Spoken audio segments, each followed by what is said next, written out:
Doop, just working on my hoopty. What's up, y'all? It's another winter day in Michigan. Day 256 of 13 days till we flatten the curve. Okay, that was just a really bad COVID joke. But anyways, for real, I'm working on the Cressy. So we call it the Cressy. Maybe we'll give it some sort of name. Definitely the hoopty. So I'm gonna get the side skirt on.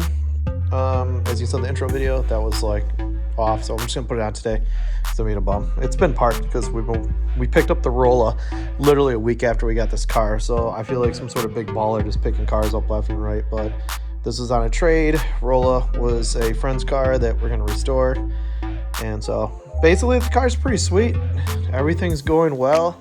Oh, I just got something on eBay. That's my eBay noise, which means it's probably parts for this car. I'm going to take the steering wheel out. We're going to change that, unless you think I should keep in the comments. Or I'll definitely take the chrome off that or whatever. And get a shift knob for it.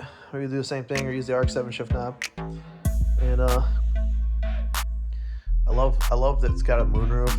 I just like those things. But it's pretty clean, minus the janky back seats, which we'll take those out.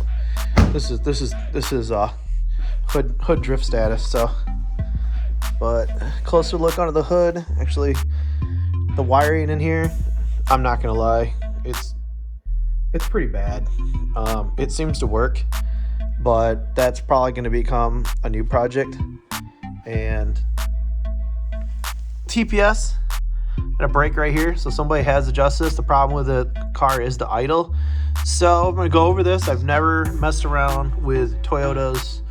This is, well, I messed around with A8 back in the day, so that's the reason why I got that 6, because I want to bring it back to the game. But looks like I'm going to work on adjusting this.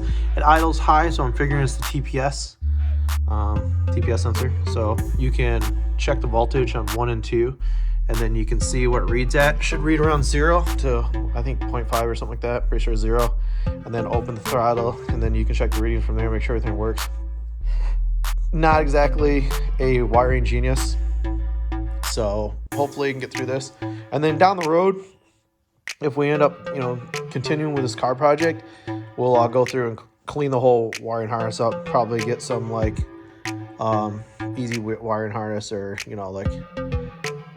simplified setup that we'll just buy aftermarket preset, or I'll pay some big money for it to get done right.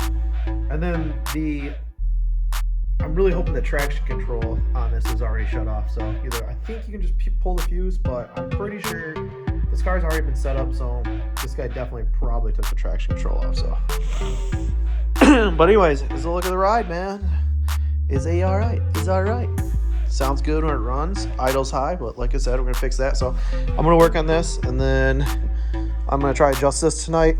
So that's what I work on, and then that's it. And we'll get back to Hachi things next week. But my buddy Jay-Woo came through, and let's take a look at his car. What's up? This is Jay-Woo and Jay-Woo, and we are going to feature his new car that he just got in the middle of winter. It's a 93 Del Sol. Yeah, a lot of D-Series. A lot of D-Series action. This is probably the cleanest Del Sol I've ever seen, and we're going to take a look at front to back. All right, here we go, guys. This is a beautiful, beautiful Del Sol, also known in Japan as the CRX. So a lot of people don't realize the reason why it's called the Del Sol is because insurance prices on these cars were going up, or insurance on the CRX was super high because it was super small. And when they brought out the Del Sol, they changed the name to hopefully change the insurance rates. And I think it did work. Not entirely sure, but that's a little bit of history of why it's called the Del Sol. Everywhere else, this is the CRX. So this is the 3rd gen CRX. Let's take a look. Oh, dude, that's what's up, man. Super clean. These are the Del Sol seats, which are actually commonly found in EGs when people want to do swaps or upgrade. It's got the interior is super clean, super nice. Yeah, I just stripped it back to do the window tint. Oh yeah. It's getting tinted all the way around instead of it. Heck yeah. I always like these cars because you can hide your radio. Woo, look at that, it's a radio. Honda comes up with the coolest things. Just, that's amazing. That's great. And this is, it's a nice gauge cluster. I do believe, don't correct me, this might be an SI cluster. Yeah, it is. Those are stuff.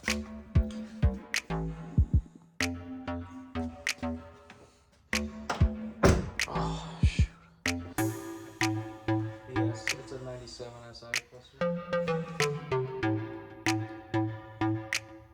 Dude, this is sick, bro.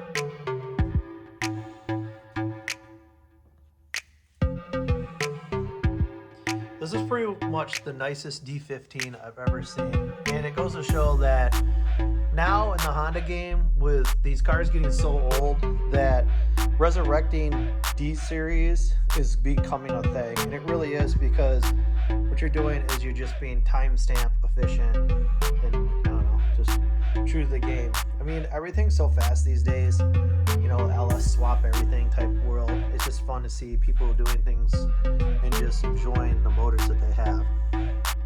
We're definitely doing the same thing with our A86 project. We're going to keep it 4AG no matter what. Yeah, it's a simple D15 B7 build. All new gaskets, shaved valve cover with the gold flake in it. Shaved and polished intake manifold with powder coated throttle body. New Honda water pump, timing belt tensioner. Ram True Tune cam gear. That's pretty much the only mod to the engine itself. It's got an AM fuel rail and radiator, all new injectors.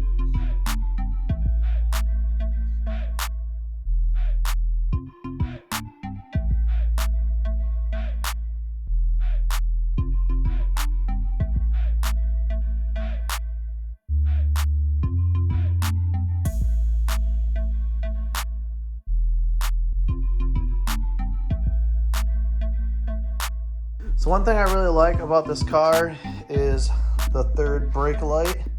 This is actually common from the JDM model. So it's a nice extra surprise to come with this car. You pick a car up and you're like, oh wow, that's sweet. So sometimes like the 180SX tail lights are found on certain cars, the RX-7s, JDM tail lights and stuff like that. I dig it. It's really dope.